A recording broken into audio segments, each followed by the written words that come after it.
আজকে আমি একটু রান্না করতেছিলাম আর ছোট করে একটু ভিডিও বানাইছি। তো আমি ভাবলাম যে ভিডিওটা আপনাদের সাথে শেয়ার করি। এমনিতেও এটা দেখি অনেক বড় ভিডিও হয়ে গেছে, তার কারণে হচ্ছে আমি ভাবলাম এটাতে ভয়েস দিয়ে আপলোড করি। এমনিতেও আমি লং ভিডিও আপলোড করি না, কারণ ওগুলোতে এক্সট্রা ভয়েস দিতে হয়, যার কারণে আমার অলসামি লাগে, তার কারণেই আমি করি না। যাই হোক, তো হ্যালো এভরিওয়ান, আসসালামু আলাইকুম। কেমন আছেন সবাই? আশা করি সবাই ভালো আছেন। তো আপনাদের দোয়া আলহামদুলিল্লাহ, আল্লাহ আমাকেও অনেক অনেক ভালো রাখছে। তো রান্না করার জন্য ফার্স্টে আমি কড়াইতে দিয়ে দিছি তেল, তারপরে এলাচি, দারচিনি আর তেজপাতা, তারপরে দিয়ে দিছি পেঁয়াজ। এগুলা দিয়ে আমি মানে এখানে মাংসগুলো কেটে নিচ্ছিলাম। তো এই তো মাংসগুলো কাটা শেষ। এখন আমি এগুলোকে ধুয়ে নিব। আর এখানে পেঁয়াজ গুলো লেগে যাইতেছিল, যার কারণে আমি এখানে অল্প একটু পানি দিয়ে দিছি। তারপর দিছি হলুদ, মরিচ, তারপর লবণ, মানে যা যা লাগে সবকিছু দিয়ে নিছি। সাথে আমি একটু লেবুর রসও দিয়ে নিছি, কারণ এটা যেহেতু মুরগির মাংস, আমার কাছে মনে হয় মুরগির মাংসতে মেবি এক্সট্রা একটা স্মেল আসে, যেটা আমার কাছে একদমই ভালো লাগে না। তার কারণেই আমি একটু লেবুর রস দিয়ে নিই, যেন এই গ্রানটা না আসে। যাই হোক, তো আমার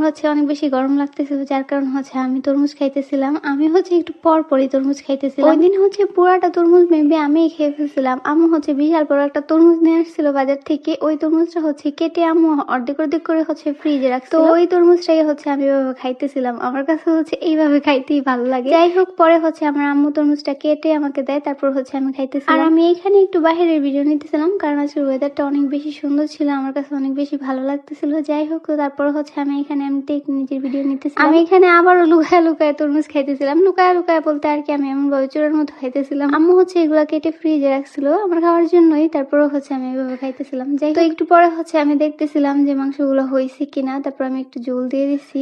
আমার কাছে অনেক বেশি গরম লাগতেছিল, তার কারণে আমি রুমে চলে গেছিলাম। তারপর কিছুক্ষণ পরে এসে আবার আমি গরু মাংস রান্নাটা বসায় দিই। ফার্স্টেই আমি দিয়ে দিছি তেল, তারপর এলাচি, দারচিনি, তেজপাতা, তারপর দিয়ে দিছি পেঁয়াজ। অনেকেই দেখি যে পেঁয়াজ দেওয়ার পরে এলাচি, দারচিনিটা দেয়, বাট আমি আগে দিই, তাহলে ওটা ভালোভাবে সিদ্ধ হয়ে আমার মনে হয় যে ওটা থেকে গ্রানটা বের হয়। যাই হোক, তো এখানে আমি গরু মাংসটা বসাই দিয়েছিলাম, আর এটা অনেকক্ষণ কষাইতেছিলাম, কারণ গরু মাংস যেহেতু অনেক বেশি শক্ত থাকে, তার কারণে এটাকে অনেক বেশি রান্না করতে হয়। গরুর মাংসটা ভালোভাবে সিদ্ধ হয়ে একদম নরম না হয়ে গেলে ভালো লাগে না, অনেক নরম হয়ে গেলে তখন খাইতে বেশি ভালো লাগে। আর এখানে তারপর আমি বসা দিয়েছিলাম পোলাও। আর আপনারা অনেকেই জানেন না যে পোলাও কিভাবে রান্না করতে হয়। মানে এই কথাটা বলার কারণ আমার আপুও পোলাও রান্না করতে পারে না ঠিক মতো। আমার আপুকে আমি অনেকবার বলি যে মানে যদি 1 বাটি চাউল দিতে হয়, তাহলে 2 বাটি পানি দিতে হয়। 1 মুখ চাউল দিলে 2 মুখ পানি দিতে হয়, কিন্তু আমার আপু এটা কখনোই বুঝে না। আমার আপু যখনই পোলাও রান্না করতে যায়, তখনই পোলাও হয় নরম হয়ে যাবে, না হয় অনেক বেশি শক্ত হয়ে যাবে। বাট আলহামদুলিল্লাহ, আমি রান্না করলে অনেক বেশি মানে একদম ঝরঝরা হয়, অনেক বেশি সুন্দর হয়। যাই হোক, এখানে